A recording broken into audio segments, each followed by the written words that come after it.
serie de temas que traemos por la gracia de Dios de la carta del apóstol Pablo a los romanos. Pasamos a mirar el mensaje número 39, esta carta maravillosa. Y hoy estoy terminando el capítulo número 8 de esta preciosa carta. De toda la palabra de Dios, la gran mayoría de los comentaristas dicen que Romanos es la carta más preciada. Es lo más hermoso, obviamente, cuando uno llega a ese entendimiento. Es que la exposición de la gracia de Dios, hermano, la exposición de la salvación por la sola fe, de la justificación, es algo muy, muy hermoso. Pero dicen que de esa carta de Romanos, el capítulo 8 es el más hermoso. Y nos deleitamos ahí. De hecho, muchas personas sacan promesas de allí. Por eso creo que este es el mensaje como número 6 del capítulo 8, porque es muy hermoso. Pero aún así dicen que esta última parte, versículo 31 al 39, es el más preciado por los cristianos. Así que entramos, hermano, en un pasaje muy conocido, muy hermoso, muy precioso. Uno lo puede saber hasta de memoria. Pero mientras yo hacía este estudio, preparaba este tema, hermanos, yo me emocionaba muchísimo de la seguridad que tenemos de nuestra salvación, porque de hecho ese es el tema que estamos viendo, el último tema de Romanos capítulo 8 es la seguridad de la salvación. Recuerden lo que hemos dicho, el apóstol Pablo está exponiendo el evangelio de la gracia, la justificación por la sola fe, y del capítulo 5 hasta el 4, y del capítulo 5 al 8 comenzó a hablar ahora acerca de la nueva vida en Cristo, comenzó a hablar acerca de lo que es el tema de la santidad, toda la exposición bíblica. Y hoy estamos terminando con el capítulo 8, esa parte de la exposición doctrinal del apóstol Pablo sobre la salvación, sobre el evangelio de la gracia, de la justificación por la sola fe.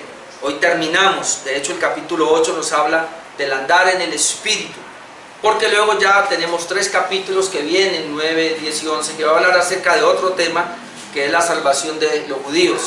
Y luego, desde el capítulo 2 en adelante, ya viene lo que se llama la vida práctica del creyente, como el creyente debe vivir. Así que la teología o la doctrina la terminamos hoy, hasta acá. No quiero decir que no hay doctrina más adelante, obviamente vamos a encontrar, pero ya enfocado a algo muy diferente. Así que hoy estamos terminando lo que es en sí la doctrina de la carta del apóstol Pablo a los romanos. Y entonces hay un sello, terminamos con un sello. Decíamos hace 8 días que comenzábamos a ver del versículo 28 hasta el 39 el tema de la seguridad de la salvación. Y hace 8 días veíamos una primera parte de esa seguridad, que es el ordo salutis, versículo 28 al 30, el orden de la salvación. Veíamos esa cadena de oro de la salvación maravillosa. Y hoy vamos a mirar versículo 31 al 39, más que vencedores, que obviamente es un tema que tiene que ver con la seguridad de la salvación. Tenemos tanta seguridad de que somos salvos, que eso nos hace ser más que vencedores por medio de Jesucristo. Así que hemos visto Romanos capítulo 8, y un primer tema que vimos fue la ley del espíritu de vida. Luego vimos contrastes entre la vida del espíritu y la carne. Luego vimos la recepción del Espíritu Santo. Luego vimos esperanza en medio del sufrimiento, intercesión del Espíritu Santo, la seguridad de la salvación, el ordo salutis. Y ahora número 7, más que vencedores. Me salieron 7 mensajes ahí en Romanos capítulo 8, interesante, el número perfecto. Y vamos a mirar entonces, más que vencedores tiene que ver con la seguridad de la salvación. Y otra vez, hermanos, es muy triste y muy lamentable conocer o saber que la gran mayoría de lo que hoy se llama Iglesia de Cristo creen que la salvación se pierde. Creen que el hombre tiene que esforzarse, creen que el hombre tiene que hacer algo porque si no se va a condenar. Y obviamente hay otro grupo del cristianismo, muy mínimo pero lo hay, de que aprovechando el hecho de que la salvación no se pierde, viven como se les da la gana, sin obediencia al Señor, y eso es más lamentable aún. Más que vencedores es el título del mensaje de esta noche, versículo 31 al 39, entonces, que tiene que ver con la seguridad de la salvación. Dice así la palabra de Dios: ¿qué pues diremos a esto? Si Dios es por nosotros, ¿quién contra nosotros? El que no escatimó a su propio Hijo, sino que lo entregó por todos nosotros, ¿cómo no nos dará también con Él todas las cosas? ¿Quién acusará a los escogidos de Dios? Dios es el que justifica. ¿Quién es el que condenará? Cristo es el que murió, más aún el que también resucitó, el que además está a la diestra de Dios, el que también intercede por nosotros. ¿Quién nos separará del amor de Cristo? Tribulación, angustia, o persecución, o hambre, o desnudez, o peligro, o espada. Como está escrito, por causa de ti somos muertos todo el tiempo. Somos contados como ovejas de matadero. Antes, en todas estas cosas, somos más que vencedores por medio de aquel que nos amó. Por lo cual estoy seguro de que ni la muerte, ni la vida, ni ángeles, ni principados, ni potestades, ni lo presente, ni lo porvenir, ni lo alto, ni lo profundo, ni ninguna otra cosa creada nos podrá separar del amor de Dios, que es en Cristo Jesús, Señor nuestro. Hermanos, el tema más que vencedores en Cristo Jesús, podemos encontrar 6 verdades. En este estudio que tenemos, que lo hemos leído, en este pasaje que tenemos delante de nosotros ahora, y en este tema, ¿por qué somos más que vencedores? Basándome en el versículo 37, que dice, antes en todas estas cosas, y por eso he tomado esa parte, o ese título, más que vencedores, porque dice, en todas estas cosas, las que anteceden, como las que siguen, somos más que vencedores por medio de aquel que nos amó. Ahora, cuando usted escucha esa palabra, somos más que vencedores, hoy día, lamentablemente se aplica a lo natural. Pero vamos a ver si tiene que ver eso. Recuerde que siempre cada expresión tiene que ver con su contexto. En el contexto, todo esto que hemos visto acá del versículo 37, yo encuentro 6 verdades acá de por qué somos más que vencedores. Y es lo que quiero compartir esta noche. Entonces, estamos hablando de la seguridad de la salvación. Cuando Dios, lo vemos 8 días en el Ordo Salutis, cuando Dios decidió salvar a una persona, Él la lleva a la gloria. Desde que Él la amó, desde antes de la fundación del mundo, desde que Él la escogió, Él la va a pasar por toda esta parte del orden de la salvación y la va a llevar hasta la glorificación. Esto no tiene pérdida, hermanos. Así que más que vencedores tiene que ver con esa seguridad de la salvación y es la consecuencia del Ordo Salutis. Si es cierto así, lo que llamo hace 8 días, entonces vamos a ver por qué razón somos más que vencedores, y hay 6 verdades. La primera, somos más que vencedores en Cristo porque Dios es por nosotros. Versículo 31. ¿Qué pues diremos a esto? Si Dios es por nosotros, ¿quién contra nosotros? Teníamos que saber quién es Dios, su poder, su autoridad, su dominio, hermano, su presencia, que ante la presencia de Él nadie puede mantenerse. De hecho, cuando yo pienso en Dios, hermano, ¿qué día le daba gracias a Dios? Decía, Señor, muchas gracias porque no te puedo ver, porque tu misma palabra dice, no hay hombre que me vea y quede vivo. Es tan grande la presencia de Dios que en su misericordia no se nos da a conocer. Así que cuando alguien dice, Señor, muéstrame, muéstrate, quiero verte, no sabe lo que está diciendo. ¿Qué quiere morirse? Diría Dios. Es tan grande Dios, hermano. Entonces, ¿qué diremos pues a esto? Si Dios es por nosotros, está a favor de nosotros, ¿quién puede estar en contra de nosotros? Ahora la palabra, ¿qué pues diremos a esto? Es muy importante porque esto se refiere, y la mayoría de los comentaristas están de acuerdo, a lo que hasta aquí se ha dado. Es decir, desde Romanos 1 hasta Romanos capítulo 8, todos esos pasajes que ha hablado de la salvación, entonces se refiere a eso. Pero pudiéramos decir que específicamente se refiere al capítulo 8, que es la vida en el Espíritu. Algunos toman que específicamente se refiere no solo al capítulo 8, sino los versículos del 17 hasta el 39. Otros dicen que se refiere específicamente a los versículos 28 y 30 y hace la conexión. Yo estoy de acuerdo con todos, pero me inclino más a esta parte de los versículos 28 al 30. Porque hace 8 días leíamos lo siguiente, versículo 28, Romanos 8, 28, y sabemos que a los que aman a Dios, Todas las cosas les ayudan a bien. Note que ahí está todas las cosas. Lo podemos conectar con todas las cosas más adelante. Todas las cosas ayudan a bien. Esto es a los que conforme a su propósito son llamados. Es decir, Dios tiene un llamado, llevamos 8 días con un propósito. Porque a los que antes conoció, también los predestinó para que fuesen hechos conformes a la imagen de su Hijo, para que Él sea el primogénito entre muchos hermanos. Y a los que predestinó, a estos también llamó. Y a los que llamó, a estos también justificó. Y a los que justificó, a estos también glorificó. ¿Qué pues diremos a esto? Yo puedo ver esto, a esa conexión que hace, es decir, y lo que continúa, yo puedo ver lo que está más unido ahí, porque Él dice, ¿qué pues diremos a esto? A lo que Él viene hablando, el Ordo Salutis. Si el Señor nos conoció, si a esos que conoció los predestina, si a esos que predestina los llama, si a esos que llama justifica, a esos que justifica los lleva a la gloria, ¿qué pues diremos a esto? Entonces, si Dios es por nosotros, ¿quién puede estar en contra? Es decir, no hay quien pueda deshacer el Ordo Salutis. Es decir, eso que Dios estableció para llevarme a la salvación y que me lo aplica a mi vida por la fe, entonces eso no lo puede destruir nadie. Pudiéramos decir de esa manera. ¿Cuál es el punto acá? Si Dios es por nosotros o está a favor nuestro, es por eso que nos ha dado todas estas bendiciones, y la pregunta es, ¿quién podrá entonces venir en nuestra contra? Es decir, si Dios nos ha bendecido de esa manera, o si Él nos ha dado la seguridad de la salvación, ¿quién puede venir, hermano, en contra de eso? ¿Quién puede venir a dañar esos principios, esas bendiciones que Dios ya ha determinado dar? Recuerde otra vez, estamos hablando de Dios, que es todopoderoso. Nosotros no creemos en un mundo dual. No. Lamentablemente, la Iglesia Católica cree en un mundo dual. Y la gran mayoría de los evangélicos creen en un mundo dual. ¿Qué es esto?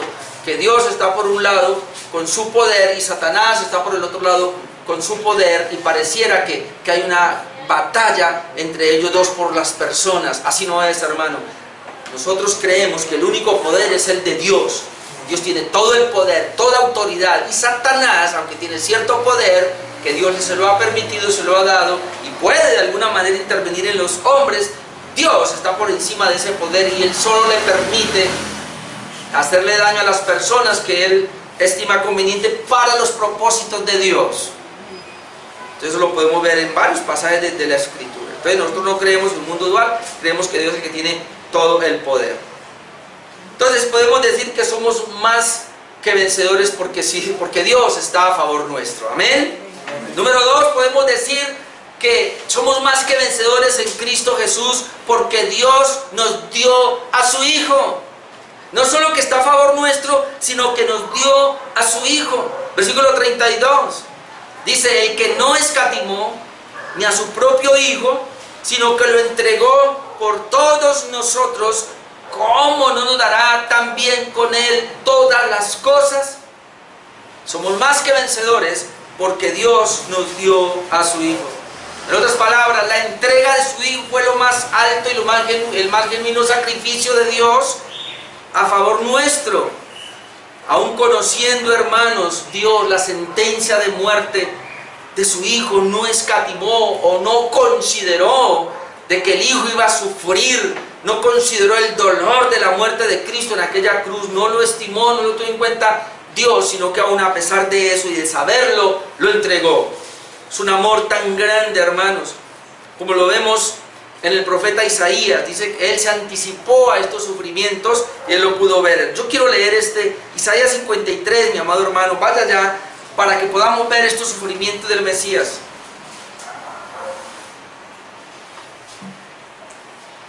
Cuando dice no escatimó ni a su propio Hijo, es decir, a pesar de que Dios conocía y sabía todos los sufrimientos de su Hijo, aún así lo entregó. Y yo veo Isaías 53 porque es yo iba a traer solo 2 versículos, pero cuando leo todo yo digo, no, voy a leerlo todo, hermanos. Versículo 3, Isaías 53, versículo 3, y aquí está todos los sufrimientos del Mesías. Mire, dice, despreciado y desechado, el Hijo de Dios. Está el Padre, está el Hijo de Dios, pero Él fue despreciado y desechado, el Padre lo sabía y aún así no escatimó. Entre los hombres, varón de dolores, Se le llamó a Jesús varón de dolores, experimentado en quebranto, es decir, su quebrantamiento lo llevó muy lejos. Y como que escondimos de él el rostro, fue menospreciado. Yo no sé si usted ha sido menospreciado, pero Cristo fue menospreciado y no lo estimamos. Luego dice, ciertamente llevó él nuestras enfermedades, sufrió nuestros dolores. Y cuando eso pasó, dice que nosotros le tuvimos por azotado, por herido de Dios y abatido. Es decir, esa palabra que nosotros le tuvimos por herido y por azotado de Dios, lo que quiere decir es, la gente pensaba que Dios lo estaba azotando, que Dios lo estaba hiriendo por un pecado que él tenía. Es decir, la gente nunca pensó que Cristo en la cruz moría por nosotros, sino que muchos pensaron en ese tiempo que era que el Padre lo estaba azotando, como muchos hoy día dicen. Si alguien tiene una enfermedad, si alguien padece una situación, es que Dios lo está castigando.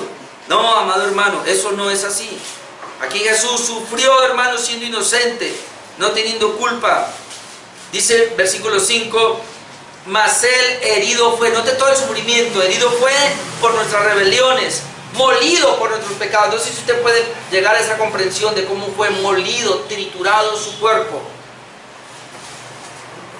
Y luego sigue diciendo, el castigo de nuestra paz, o fue castigado para que darnos paz a nosotros, fue sobre él, y por su llaga fuimos nosotros curados. Ahora habla de la llaga de Cristo.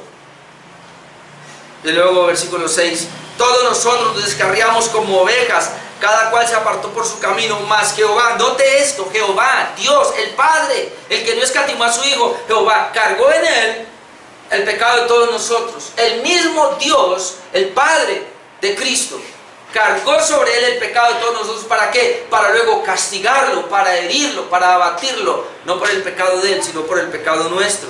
Por eso sigue diciendo el sufrimiento, verso 7, angustiado él y afligido, no abrió su boca. Note, como cordero fue llevado al matadero, como oveja delante de sus trasquiladores, se enmudeció y no abrió su boca. Mire los sufrimientos, versículo 8, por cárcel y por juicio, lo llevaron a la cárcel, le hicieron juicio. Recuerden los 3 juicios o 4 juicios que le hicieron. Dice que por cárcel y por juicio fue quitado. Su generación, ¿quién la contará? Porque fue cortado de la tierra de los vivientes. En otras palabras, no tuvo descendencia natural. Fue cortado de la tierra de los vivientes. Y luego dice, y por la rebelión de mi pueblo fue herido. Cristo fue herido por la rebelión de mi pueblo, no por la rebelión de él. El Padre lo está castigando, el Padre lo está azotando, pero por la rebelión del pueblo de él, no por él. Verso 9, y se dispuso con los impíos su sepultura. ¿Va a creer eso? Siendo inocente con los impíos, se dispuso su sepultura, mas con los ricos fue en su muerte, aunque no hizo maldad, ni hubo engaño en su boca. Verso 10, con todo esto, note, Jehová quiso quebrantarlo, sujetándolo a padecimiento. Dios, el Padre, no estimó a su Hijo, sino que quiso quebrantarlo, sujetándolo a padecimiento. Cuando haya puesto su vida en expiación, es decir, su vida fue un sacrificio, y el Padre lo puso como un sacrificio por el pecado. Verá linaje por largos días, y dice, y la voluntad de Jehová será en su mano prosperada. Es decir, todo esto lo hizo porque era la voluntad de Dios. El Padre así lo determinó, y por eso el Hijo vino y lo hizo. Versículo 11, verá el fruto de la aflicción de su alma. Habla de que su alma fue afligida, hermanos, y quedará satisfecho por su conocimiento, justificará mi siervo justo a muchos, llevará las iniquidades de ellos. Por tanto, yo le daré parte con los grandes y con los fuertes repartirá despojos. Note, por cuanto derramó su vida hasta la muerte. Derramó su vida hasta la muerte, fue contado con los pecadores, habiendo él llevado el pecado de muchos, llorado por los transgresores. Es decir, dice que Dios entregó a su Hijo, no estimó a su Hijo, no consideró que era su Hijo, sino que lo entregó por nosotros. Y dice, y si nos dio a su Hijo y lo entregó por nosotros para salvarnos, ¿no nos dará con él todas las cosas? Ahora, si esto fue así, la pregunta es, ¿acaso no nos dará lo que ha prometido de su obra. Ahora, todas las cosas acá, otra vez en el contexto, son las concernientes al ordo salutis, que habíamos hablado la vez pasada. Sí, porque las personas sacan ese texto y lo primero que hace, si Dios me dio a su Hijo, si no, el que no escatimó a su propio Hijo, sino que lo entregó por nosotros, ¿cómo no nos dará con Él todas las cosas? Y ya la gente se materializa. Me va a dar casa, carro. No, hermanos, lo que está diciendo es acá, si Él, Dios, entregó a su Hijo, no escatimó, sino que lo entregó por nosotros para salvarnos, digámoslo de otra manera, no va a mantener la salvación nuestra hasta que nos lleve a la glorificación. Esa es la seguridad de la salvación, que Dios está comprometido en guardarnos, hermano, y nos va a dar todo lo concerniente a la salvación. Ahí donde entendemos mucho mejor, hermanos, podemos conectar ese pasaje que leímos de Isaías 53 con Juan 3:16, que la Nueva Versión Internacional dice, porque tanto amó Dios al mundo que dio a su Hijo único, para que todo el que crea en Él no se pierda, sino que tenga vida eterna. Es decir, el amor de Dios fue tan grande que Dios entregó a su Hijo. ¿Para qué? Para que aquel que crea en Él, y ese es el punto, todo el que cree en Cristo será salvo, porque Dios entregó a su Hijo para salvar a todo aquel que pueda creer en Cristo. Por eso nosotros predicamos el Evangelio y le decimos a las personas, debe creer que Cristo vino a quitar su pecado, a darle perdón de sus pecados. Usted debe reconocer que es un pecador, debe arrepentirse de sus pecados, debe creer en Cristo. Y cuando usted crea que Cristo vino a llevar sus pecados, entonces Él le dará una vida totalmente nueva. Ahora, hay un ejemplo aquí, hermanos, que es una especie de tipología, y es el caso de Abraham. Y le voy a leer solamente el Génesis 22:12 nomás. Luego de toda la historia, cuando Dios le pidió a Abraham que entregara a su hijo. Pero cuando él entrega a su hijo, el ángel dice lo siguiente, Génesis 22:12, y dijo, no extienda tu mano sobre el muchacho, ni le hagas nada, porque ya conozco que temes a Dios, por cuanto no me rehusaste tu hijo, tu único. Abraham, como tipo, en este caso, de Dios el Padre. Ahí Abraham es tipo de Dios el Padre, que es una tipología, una representación un poco oscura en el Antiguo Testamento, pero que nos habla de cómo Dios iba a actuar. Que lo que está haciendo Abraham, hermanos, es una especie de tipología. De alguna manera está representando a Dios, que así como a Abraham entregó a su hijo, al que amaba, también a un sacrificio, así más adelante, y eso fue 2000 años más adelante, Dios el Padre iba a hacer lo mismo. Ahora, no es como escuché por ahí, usted lo debe de saber, Pastor Juan Carlos, que alguien dijo una vez, ¡qué revelación! No, eso no es una revelación, es una herejía. Que Dios tenía que entregar a su hijo, porque él no podía hacer menos que Abraham, que porque Abraham lo había entregado. ¿Se acuerdan? Así nos enseñaban. No, hermano, Abraham entregó a su hijo en una tipología de Dios. Es decir, él ya se le reveló a Abraham y él sabía que porque él es el padre de su simiente, ya le había dicho, iban a ser benditas las naciones, la simiente es Cristo. Y él ya había visto, y él ya lo sabía por revelación del Espíritu, que el Padre iba a entregar a su hijo. Entonces, cuando Abraham está entregando a su hijo, es una representación solamente y oscura de lo que el Padre iba a hacer con su hijo. Entonces, es totalmente diferente. No es que Dios vio a Abraham y pues lo hizo, yo también lo hago. No, al contrario, Abraham fue el que entregó a su hijo porque él sabía que el Padre lo iba a entregar, que es muy diferente. Pero quería traer esto, hermanos, porque yo no sé hasta dónde usted y yo estamos dispuestos a entregar a un hijo, sobre todo para que se salve otro, y sobre todo para salvar a enemigos, porque si siendo enemigos, dice la Biblia, ya hemos pasado por ahí, fuimos reconciliados con Dios, Romanos capítulo 5, si siendo enemigos fuimos reconciliados con Dios por la muerte de su hijo. Interesante. Entonces, Dios entrega a su hijo, pero ¿por qué lo hace? Lo hace por amor, para salvarnos, y dice, no escatimó a su hijo, sino que lo dio por nosotros. Ahora, no se puede tomar como una aplicación de pronto ese pasaje para lo material, pues sí, Igual vamos a textos más claros, como dice la Biblia, no se afane por nada, más buscar primeramente el reino de Dios y su justicia, y luego todo lo demás vendrá por añadidura. Si quiere le puede dar una aplicación, pero ese no es el objetivo central de ese pasaje. Él dice: el que no escatimó a su Hijo, sino que lo entregó por nosotros, ¿cómo nos dará también con él todas las cosas? Primariamente todas las cosas son las cosas que tienen que ver con la salvación. Número 3, hermano, somos más que vencedores en Cristo Jesús. ¿Por qué? Número 3, porque Dios nos justifica. Porque Dios nos justifica. Entonces somos más que vencedores en Cristo Jesús. Número 3, porque Él nos justifica. Versículo 33. ¿Quién acusará a los escogidos de Dios? Dios es el que justifica. Ahora este tema es interesante, porque ¿quién acusará? Pareciera que uno como que de entrada dice... recuerden que estas son preguntas retóricas, ¿no? Él está haciendo preguntas retóricas, es decir, la respuesta está ahí. Entonces, ¿quién acusará a los escogidos de Dios? Nadie. Pero, ¿por qué está la pregunta quién acusará? Porque entonces sí iba a haber gente que nos acuse. Pero luego la respuesta es: Dios es el que justifica. Ahí tengo dos versiones más para luego explicar un poco esa parte. La Nueva Traducción Viviente de ese pasaje dice así: ¿quién se atreve a acusarnos a nosotros, a quienes Dios ha elegido para sí? Nadie, porque Dios mismo nos puso en la relación correcta con Él. ¿Qué es justificación? Bueno, aquí está muy bueno. Nos puso en una relación correcta con Dios. La traducción al lenguaje actual de ese pasaje dice: ¿quién puede acusar de algo malo a los que Dios ha elegido? Si Dios mismo los ha declarado inocentes, ¿quién puede acusarnos de algo malo si Dios nos ha declarado inocentes? Ahora, ¿quién acusará a los escogidos de Dios?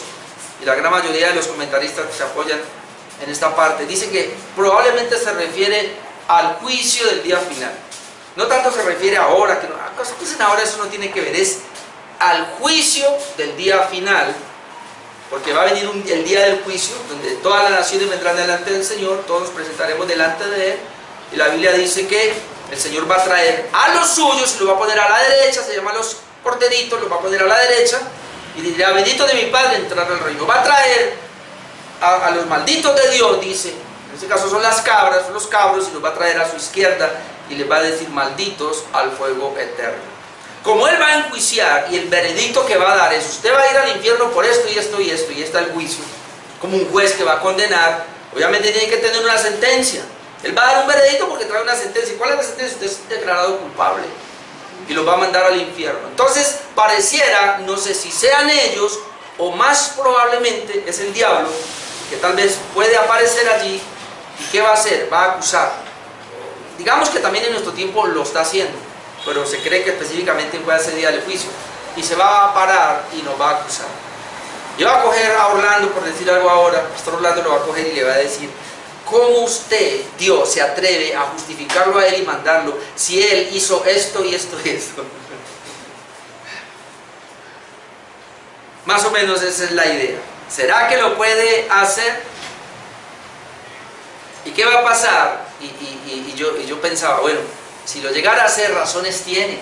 Es más, si todos mis enemigos a esa edad se presentaran a acusarme, razones tienen. Es más, si mis hermanos que me aman a mí, que los pastoreé, se van a presentar y me quieren juzgar a mí, tienen razones. Y me van a señalar: sí, porque tal cosa. Y me lo van a hacer.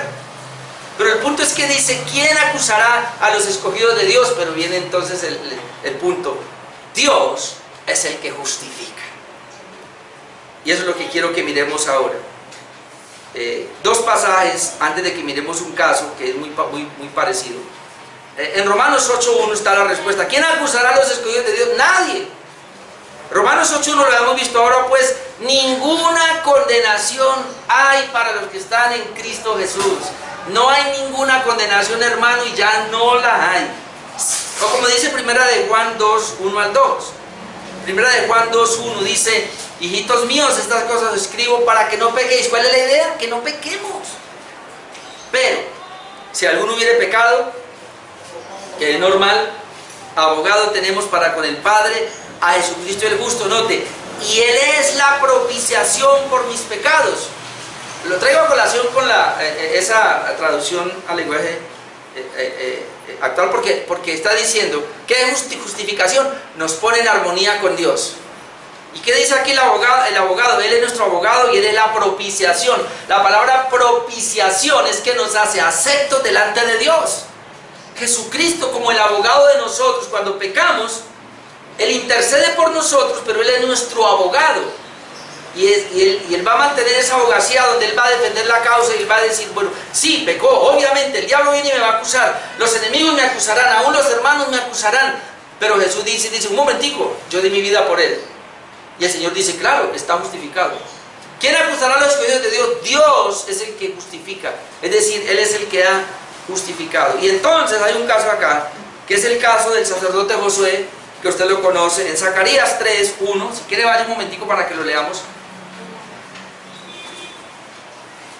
Zacarías 3:1 dice así, y es interesante porque más o menos es un veredicto que más o menos uno lo puede ver que será parecido al día del juicio. Dice, me mostró al sumo sacerdote Josué, ahí está el sumo sacerdote Josué, él la había embarrado, le había cometido un grave pecado, el cual estaba delante del ángel de Jehová. Note, y Satanás estaba a su derecha para acusarle. Porque Josué, el sumo sacerdote, había pecado, había caído en un pecado, no se nos dice cuál, pero él había caído en un pecado, y entonces viene Satanás a acusarle. Versículo 2, y dijo Jehová a Satanás, Jehová te reprenda, oh Satanás, Jehová que ha escogido a Jerusalén, te reprenda. Entonces, note acá que ni el ángel reprendió a Satanás, sino que Dios mismo, diciendo Jehová te reprenda Satanás, Jehová te reprenda, como para que tú y yo pensemos que tenemos algún poder para reprender al diablo. Y luego dice aquí, y esto me llamó la atención, Jehová te reprenda Satanás, Jehová que ha escogido a Jerusalén te reprende. Ahora dice, y ahora se dirige al sacerdote, ¿no es este un tizón arrebatado del incendio? Note, el sumo sacerdote Josué ha cometido un pecado, Satanás lo está acusando. Dios no se va a poner de acuerdo con el diablo para acusarlo, aunque éste se haya pecado, sino que más bien Dios reprende a Satanás y le dice, ¿acaso este no es un tizón arrebatado del fuego? Hermano, ¿qué somos tú y yo sino tizones arrebatados del mismo fuego del infierno? Santiago dice, cuando predique el evangelio a otros, arrebatad del infierno. La idea es que la gente, hermano, sin Dios se presenta como cayendo al infierno, y que el evangelio precisamente lo que hace es que como que agarra a la persona que va al infierno y lo rescata. Y dice aquí que llega a ser un tizón, es decir, las llamas del infierno ya lo estaban consumiendo. Tú y yo ya estábamos siendo consumidos por el mismo infierno cuando estábamos en pecado.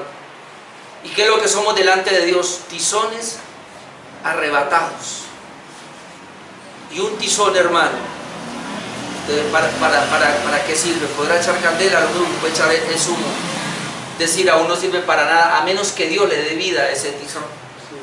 Pero él dice, este es un tizón arrebatado del incendio. Y luego dice acá, versículo 3, y Josué estaba vestido de vestiduras viles, porque él había pecado. Y estaba delante del ángel, y habló del ángel, y mandó a los que estaban delante de él, diciendo, quítale esas vestiduras viles, quítale esos vestidos viles, porque ya fue arrebatado del incendio. Y a él le dijo, mira, que he quitado de ti tu pecado. O sea que las vestiduras viles tienen que ver con el pecado que tenía Zacarías. He quitado de ti tu pecado y te he hecho vestir de ropas de gala. Esta ropa de gala no es otra cosa que los vestidos de justicia que el Señor pone sobre nosotros. Después dijo, pongan mitra limpia sobre su cabeza, pues para que pueda seguir ministrando en su oficio sacerdotal. Y pusieron una mitra limpia sobre su cabeza y le vistieron de ropas, y el ángel de Jehová estaba en pie. Entonces, hermano, uno puede ver aquí que aun cuando este hombre de Dios, el gran sumo sacerdote, cayó en un pecado, el primero que vino a acusarle fue el diablo. Y esto no es raro, porque en Apocalipsis 12, 9 al 10, Apocalipsis 12, 9 al 10 dice así: y fue lanzado fuera el gran dragón, la serpiente antigua, que se llama Diablo y Satanás, el cual engaña al mundo entero. Fue arrojado a la tierra y sus ángeles fueron arrojados con él.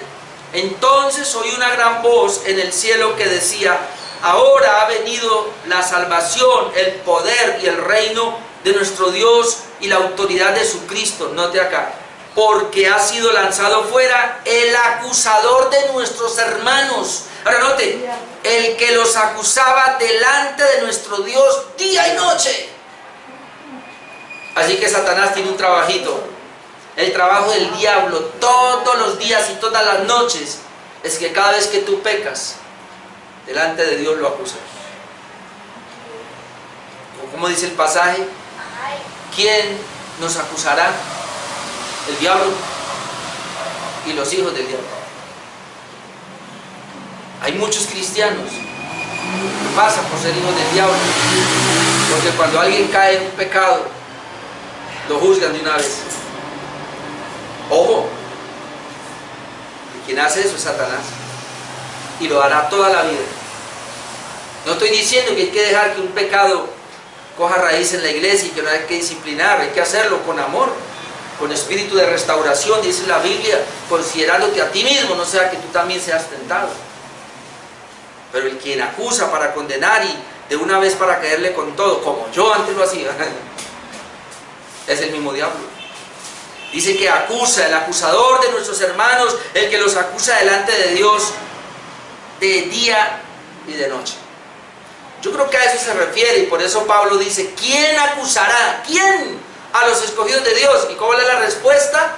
Dios es el que justifica. En otras palabras, si Dios nos ha justificado, no hay quien pueda acusarnos. Porque si aún alguien viene a acusarme y a sacarme toda mi lista negra de pecados, el Señor trae y dice, Jesús aparece y dice: pero yo pagué por él. La deuda de él ha sido cancelada, ha sido pagada, así que chito. Por eso Dios es el que justifica. ¿Por qué no justifica Dios a nosotros? Por Cristo. Porque Cristo en la cruz pagó la deuda por nuestros pecados. Amén. Amén. Estoy hablando de creyentes verdaderos, ¿no? No de gente que dice que son y no son nada.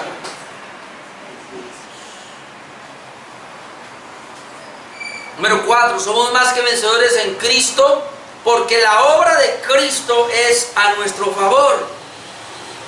El versículo 34, la obra de Cristo es a nuestro favor. Entonces dice el versículo 34, ¿quién es el que condenará? Otra vez la respuesta, nadie. Pero luego dice, Cristo es el que murió, más aún el que también resucitó, el que además está a la diestra de Dios, el que también intercede por nosotros. 4 cosas para responder esa pregunta, porque hasta ahora lleva 4 preguntas que está haciendo el apóstol Pablo, y esta es la otra pregunta retórica, es decir, que la respuesta está de inmediatamente. ¿Quién es el que condenará? Obviamente no dice nadie. Hermano, estas preguntas se están haciendo basándose en el Ordo Salutis. Si Dios otra vez lo conoció, si Dios lo predestinó, si Dios lo llamó, si Dios lo justificó, si Dios lo glorificó, entonces ¿quién puede condenar a esa persona? ¿Quién es el que la condenará? Y ahí viene la obra de Cristo. Por eso puse yo aquí, la obra de Cristo es a nuestro favor. Por eso no hay condenación y somos más que vencedores.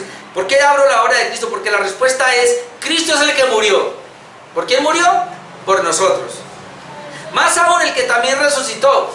¿Para qué resucitó? Para nuestra justificación. Dice, el que además está a la diestra de Dios. ¿Qué quiere decir que está a la diestra de Dios? Que fue sentado allá, se sentó a descansar de su obra que había hecho en la tierra, y esperando la segunda venida para venir.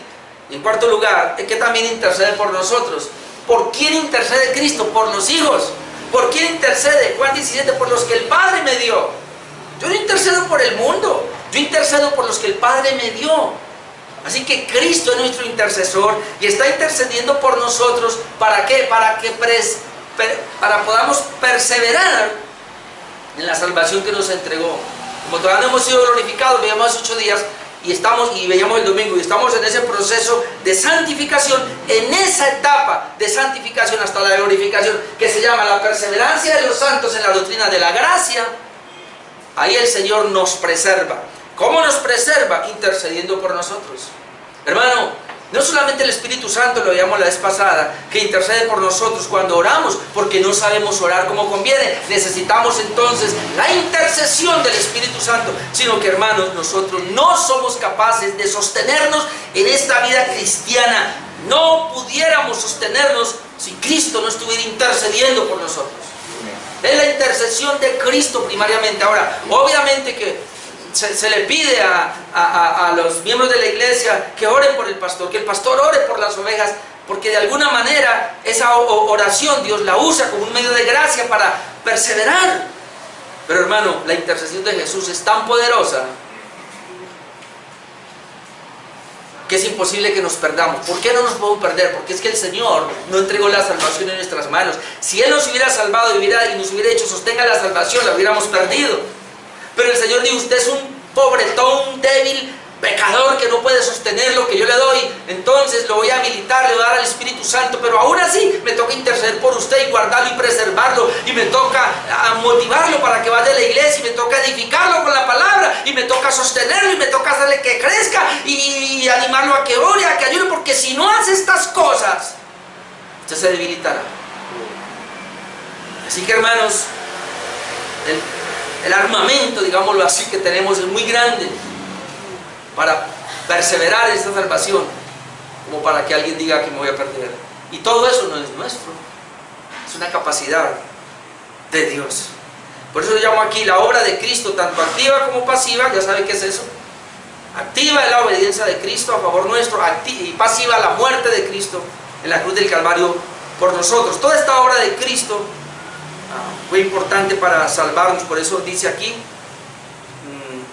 ¿quién es el que condenará? Nadie, porque Cristo murió, Cristo resucitó, Cristo está a la diestra de Dios y también intercede por nosotros. Por eso otra vez Romanos 8:1, ninguna condenación hay para los que están en Cristo Jesús. Brevemente, la intercesión de Cristo está en Hebreos 7:24-25, dice, mas este, es decir, Cristo, por cuanto permanece para siempre, como Él permanece para siempre, es eterno, tiene un sacerdocio inmutable, es un sacerdocio que no va a cambiar. El Señor nunca se va a cansar de interceder por nosotros, porque dice, por lo cual puede también salvar perpetuamente a los que por Él se acercan a Dios, viviendo siempre para interceder por ellos. Jesucristo es mi gran intercesor. Yo sé que mi mamá ora por mí, yo sé que mi esposa, no sé, mis hijas también, y mis hermanos oran por mí, yo lo sé. Pero hay algo, hermanos, que es la intercesión más importante, la de Jesús a mi favor, como lo hace por ti, mi amado hermano. Tal vez no lo sientas, tal vez no lo veas, eso qué importa. Yo esta mañana le oraba al Señor y le decía, Señor, ¿sabe que es bueno no sentirte? Yo decía, porque Dios, porque tu palabra dice, sin fe es imposible agradar a Dios. Y luego dice, porque es necesario que el que se acerca a Dios crea que le hay. Para saber que Dios existe se requiere de la fe, no del sentimiento. Ninguno de nosotros necesita sentir algo para saber que es real Dios. Se requiere la fe, es por fe, y la fe viene por la palabra de Dios. Oír la palabra, de tal manera que mientras más tenemos comunión con la palabra, más fe hay, y es la palabra de Dios la que nos da la fe de que Dios es real. Y le decía esta mañana al Señor, Dios mío, esta noche estamos en el culto y yo no te voy a ver ni te voy a sentir, pero yo sé que tú estás ahí porque es por fe. ¿Sabe? Dios está aquí en medio nuestro porque es por fe. Y sin fe es imposible agradarle. Se requiere de la fe para orar, para acercarnos a Dios y para creer que Él es real. Yo decía, Señor, este mundo vive como si Dios no existiera porque no tienen fe. Si tuvieran fe, creerían en ti y donde quiera que irían sabrían que ahí está Dios. Y tendrían temor tuyo para hacer algo malo. Viviríamos en un paraíso, hermanos. Que la fe es la que nos hace presente a Dios y evita que pequemos. Número 5, dije que eran 6 cosas. Más que vencedores en Cristo, porque las adversidades nos hacen más que vencedores. Las adversidades nos hacen más que vencedores. Versículo 35-37. Y ahí vamos a ver 7 cosas. No la menciono nomás, obviamente. Por luego la otra pregunta. ¿Quién nos separará del amor de Cristo? Nadie. Otra vez nadie. Pregunta retórica. Nadie. ¿Quién nos separará del amor de Cristo? Luego dice 7 cosas que pudieran separarnos: tribulación, o angustia, o persecución, o hambre, o desnudez, o peligro, o espada. Pregunta, ¿nos podrá separar esto? Luego dice, como está escrito, por causa de ti somos muertos todo el tiempo, somos contados como ovejas a matadero. Antes, note, en todas estas cosas, ¿se acuerdan Romanos 8:28? Todas estas cosas ayudan para bien. Y aquí dice, antes en todas estas cosas, ¿en cuáles cosas? En el siguiente que ha mencionado: tribulación, angustia, persecución, hambre, desnudez, peligro, espada. Antes en todas estas cosas, dice que el apóstol Pablo había experimentado las 6 primeras, la espada le faltaba que le experimentó después, que es la muerte. Antes en todas estas cosas somos más que vencedores por medio de aquel que nos amó. Ahora, la pregunta aquí no es ¿quién me separará de mi amor por Cristo? O el énfasis no es ese, sino más bien, ¿quién me separará de su amor por mí? Sí, porque a veces queremos centrarlo en nosotros. Noten el texto. ¿Quién nos separará del amor de Cristo? Del amor de Él. Del amor de Él por mí. No es de mi amor por Él. Porque a veces lo malinterpretamos. ¿Quién me separará de mi amor por Cristo? Nada. Yo amo a Dios, yo amo a Cristo y no me voy a separar. Esto no me va a separar. Como, así no es. ¿Quién nos separará del amor de Él hacia mí? De hecho, la última parte dice, versículo 37, antes de todas estas cosas somos más que vencedores por medio de aquel que nos amó. Es el amor de Cristo hacia nosotros, que nadie nos va a separar de ese amor. No está hablando de mi amor por Él, está hablando del amor de Él por mí. ¿Quién me separará del amor de Cristo que tiene hacia mí? Muy importante que entendamos eso. Es decir, ese amor por nosotros aún es indescriptible. Y una partecita de Efesios 3:19 dice el apóstol Pablo, y de conocer el amor de Cristo que excede a todo conocimiento. ¿Quién puede tener si tan siquiera una pequeña dimensión del amor de Cristo? ¿Qué es lo que dice? ¿Es alto? ¿Es tan alto? ¿Es tan bajo? ¿Es tan ancho? La dimensión del amor de Dios es... No lo podemos, alto es, no lo puedo comprender. Es tan grande el amor, hermano, que dice que excede a todo conocimiento. Ahora, ¿quién nos separará del amor de Cristo? Ya lo dijimos hacia nosotros, ahora voy a usar un pasaje, pero déjeme primero, porque aquí dice que pudiera haber ciertas cosas que nos pudieran separar: tribulación, angustia, persecución, hambre, desnudez, peligro, espada. Ahora, el apóstol Pablo vivió todo esto, y él no solamente, porque él es el que está diciendo esto. Obviamente Dios, el Espíritu Santo, a través del apóstol Pablo, pero es que el apóstol Pablo experimentó esto, es decir, él pudo decirlo porque lo experimentó. Rápido, 2 Corintios 11:23.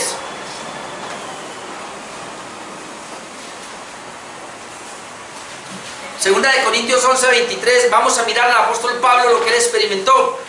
Son ministros de Cristo, está hablando de los falsos, dice, como si estuviera loco, hablo, yo más. Y ahora va a mirar. Este es impresionante, hermano. Mire al apóstol Pablo. En trabajos más abundantes, en azotes sin número, en cárceles más, en peligro de muerte muchas veces. De los judíos, 5 veces ha recibido 40 azotes menos 1. Haga la cuenta rapidito. 195 azotes.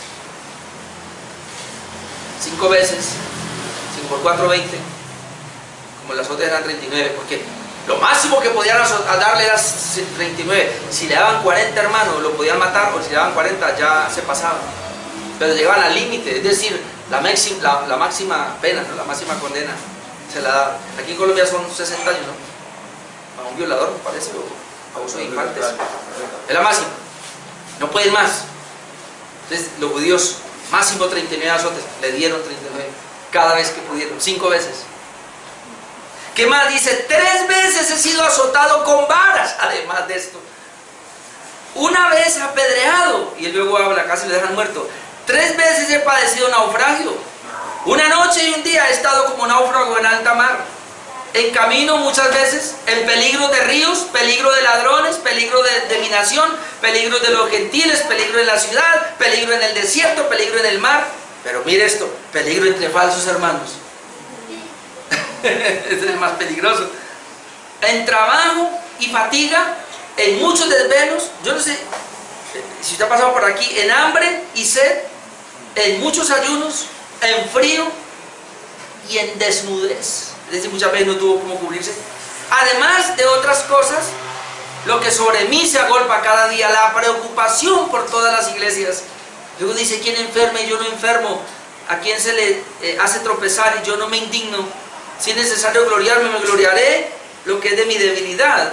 El Dios, ahora note lo que dice, el Dios y Padre de nuestro Señor Jesucristo, quien es bendito por los siglos, sabe que no miento.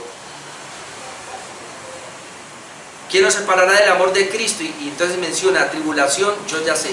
Angustias, claro. Persecución, claro. Hambre, todo eso lo he tenido, dice el apóstol Pablo. Pero a pesar de todo eso que ha venido, no me he podido separar del amor de Dios, no por mí, sino por Él, porque Él me sostiene, Él me mantiene. En cada una de estas situaciones, el amor de Dios ha estado conmigo, y esa es la razón por la cual yo me sostengo. ¿Usted pensaba que éramos nosotros? ¿Usted pensaba que era mi fe? ¿Que era mi ayuno? ¿Que era mi vigilia? ¿Que era mi, cómo es, determinación? Yo me determino. No, no es eso, es el amor de Dios a nosotros. Y Pablo lo puede expresar de esa manera. Ahora él toma un salmo, que es el salmo número 44:22, donde dice, pero por causa de ti nos matan cada día, somos contados como ovejas para el matadero. Y hace esa relación y toma la expresión del salmista y lo aplica precisamente para esta parte. Por otro lado, también el apóstol Pablo aprendió de su experiencia, pero también aprendió de las palabras de Jesús.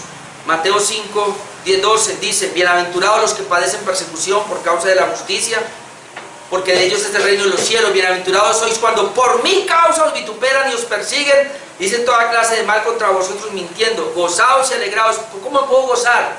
Porque el amor de Dios me sostiene.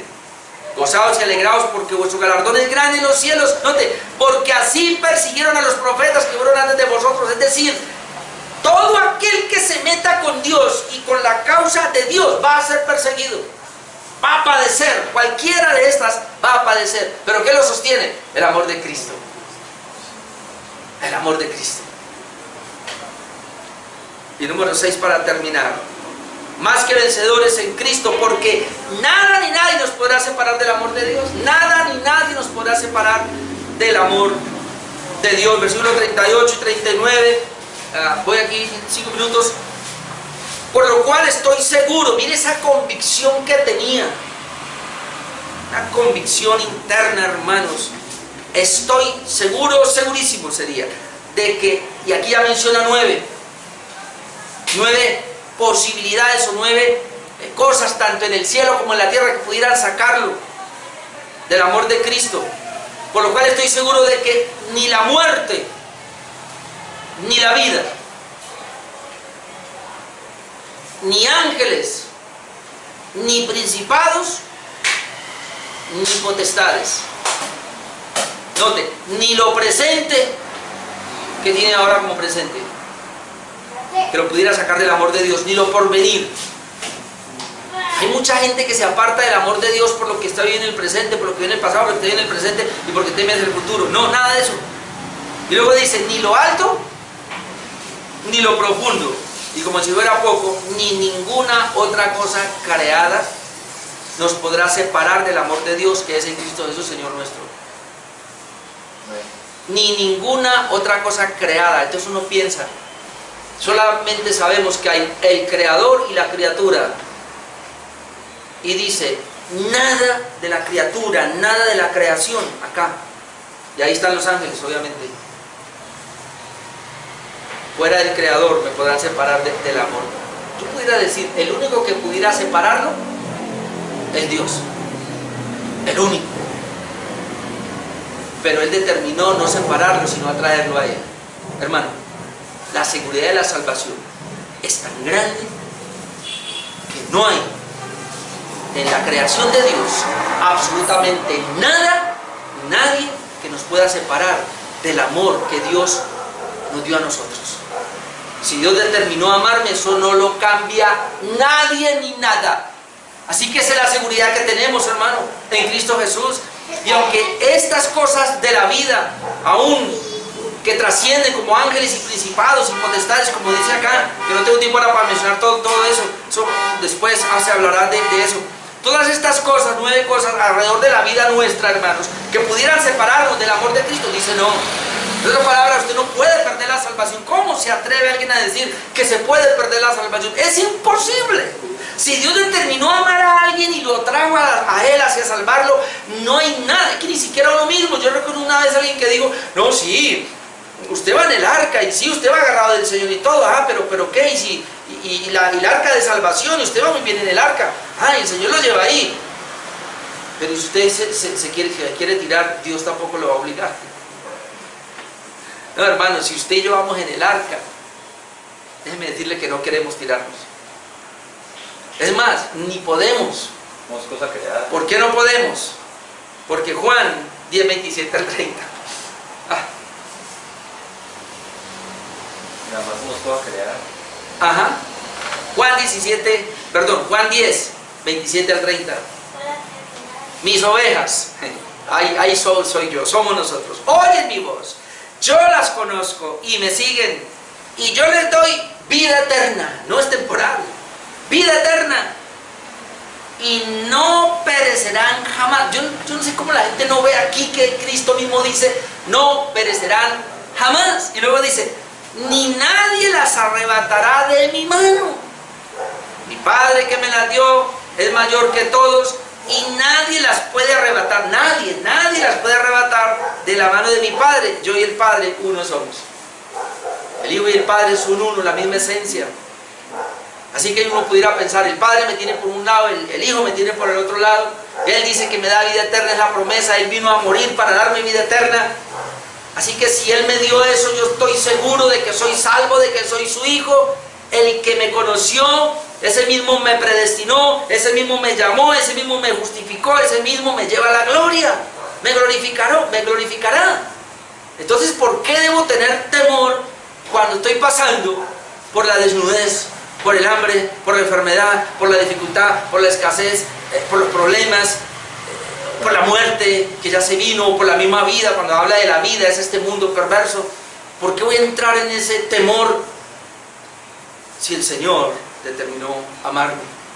Oh, hermano, yo cuando leía esto decía, Dios mío, Señor, gracias, porque yo con esta palabra como que recibo un nuevo aire, nuevo aliento, y digo, Señor, no hay nada ni nadie, entonces aquí estoy, Dios mío, y Él me sostiene. Concluyo entonces de la siguiente manera: el creyente está seguro de su salvación, primero por el ordo salutis que veíamos 8 días, y número 2, porque es más que vencedor en Cristo Jesús, basado en Romanos 8:37. Antes, en todas estas cosas, y ya las mencionamos, somos más que vencedores por medio de aquel que nos amó. Tú y yo, como hijos de Dios, somos más, ni siquiera vencedores, dice, sino que somos más. Es decir, el vencedor ya es vencedor. Pero como para ampliarlo, como para que lo entendamos, ya usted ya venció. Usted es un vencedor, claro, pero el Señor dice, no, usted no es un vencedor, usted es más que vencedor. Pero no por usted, sino por el amor de Cristo que está en mí, que me dio. Y ese amor es el que me sostiene. Amén. Amén. Gloria a Dios por su palabra, por la seguridad de la salvación que nos da a nosotros. En el ordo salutis tiene esta parte de que somos más que vencedores. Amén. Oremos.